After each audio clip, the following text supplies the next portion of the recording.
Well, maybe you sensed it, that feeling that you're being watched. Well, the state has laws against stalking on the books, making it a felony. What if police don't recognize it? And what if it's a complete stranger who's bothering you? Tonight, Joe Conger and the I-Team investigates. Cynthia Verbeff is moving.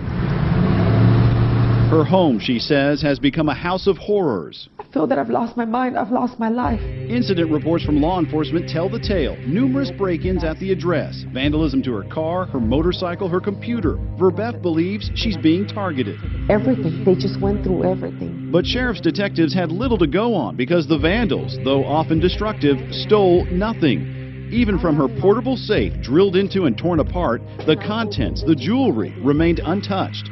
Verbeff says her troubles didn't start until she met these two men. One would become her ex-boyfriend, the other was his partner in a San Antonio pain clinic, Dr. John Hall. Very first time I met him, we went to his house on 4th of July, and he told me that because I was already there in his house, I would be the next victim, that I was going to be stalked. Verbeff found the doctor's prophecy to be correct. She suffered months of oddness. Coming in through the front door, and I touch the doorknob, and it just falls into pieces. Lights left on, doors open, furniture moved, her clothes dryer disassembled. Her friends say they noticed the strange happenings. They tell the I-Team they even witnessed a gas oven left turned on. As soon as you walk in the house, you'd smell gas in the house. So the whole house smelled from gas. So immediately turned it off and opened up the doors. But, I mean, that thing doesn't just turn on by itself. And it had been running for a good length of time. Or the time Verbeff and a friend say they were stalked at a mall. I saw him following us to several stores, and I would see the man close to us, looking at us. The girls had the presence of mind to snap a photo with their phone. Verbeff says all these happenings culminated in an assault. The 39-year-old believes someone drugged the food in her home and returned later to rape her. I know something happened to me because a woman knows. She filed a report and was briefly hospitalized with signs of sexual assault. Dr. Hall says what Verbeff describes is known as gang stalking. Indeed, he writes about it in his book, A New Breed, Satellite Terrorism in America. Verbeff is not alone. Others in San Antonio have contacted the I-Team and described similar types of occurrences. The urine arsenic is above normal. We shouldn't have arsenic. Linda Johnson says someone poisoned her water supply with heavy metals in northwest San Antonio. Then there's her story about the bracelet that went missing, then reappeared. Police, she says, have stopped listening to her. And like Verbeff, she too believes she's been sexually assaulted, although she never filed a police report. I've gone to doctors many times, and I've been to the Rape Crisis Center for counseling, yes. Many of these so-called victims of what Hall describes as gang stalking meet up on the internet, finding comfort and information from others who say they too suffer from electronic stalking, mind control, and even rape. Loosely defined, gang stalking is where organized groups target and harass unwilling victims to the point of paranoia, leaving the victims to deal with skeptical family members and skeptical law enforcement. This isn't stalking done by a former spouse or former boyfriend or someone that's disgruntled at you, but stalking that's being done by total strangers in an organized fashion. And some internet links take you here to the book mentioned earlier, written by Dr. John Hall. The book is fact. It's not a book of fiction. What I've wrote about is an isolated story here in San Antonio. Dr. Hall says it is a story about himself and the harassment and rapes his ex-girlfriends allegedly suffered beginning in 1996.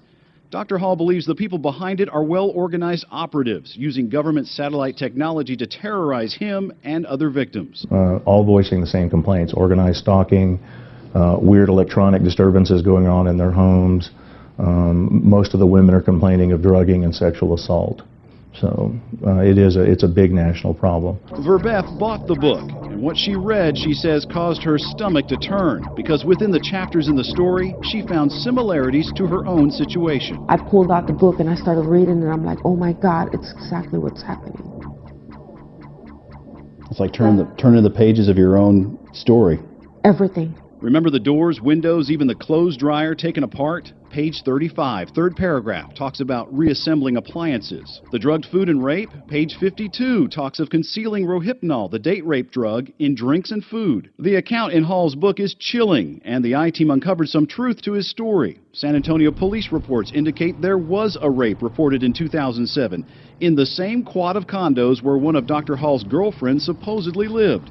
San Antonio police say the condo rape remains under investigation. And Bexar County detectives say Verbeff's assault remains open as well.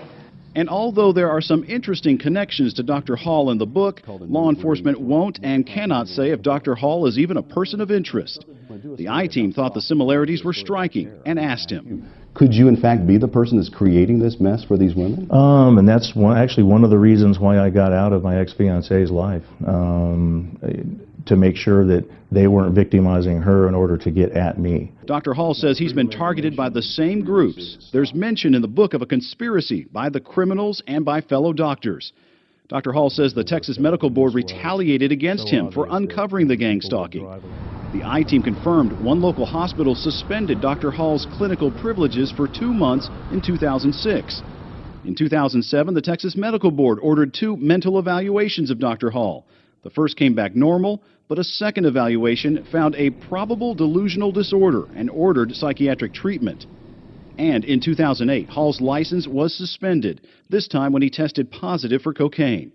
In the book, he explains the operatives drugged him with cocaine periodically.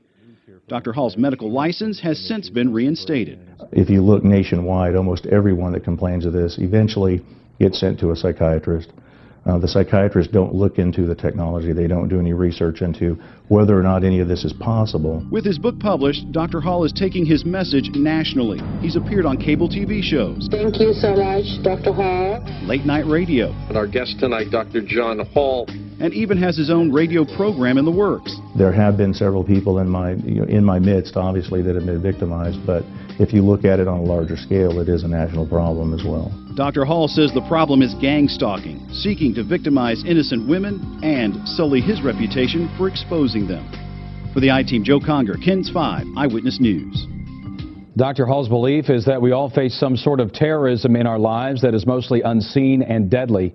He contends criminals are tapping into our government surveillance systems to gain access to our lives and minds. As for the alleged rapes mentioned in that story, no one has been charged, but both San Antonio Police and Bexar County Sheriff's deputies say they continue to investigate.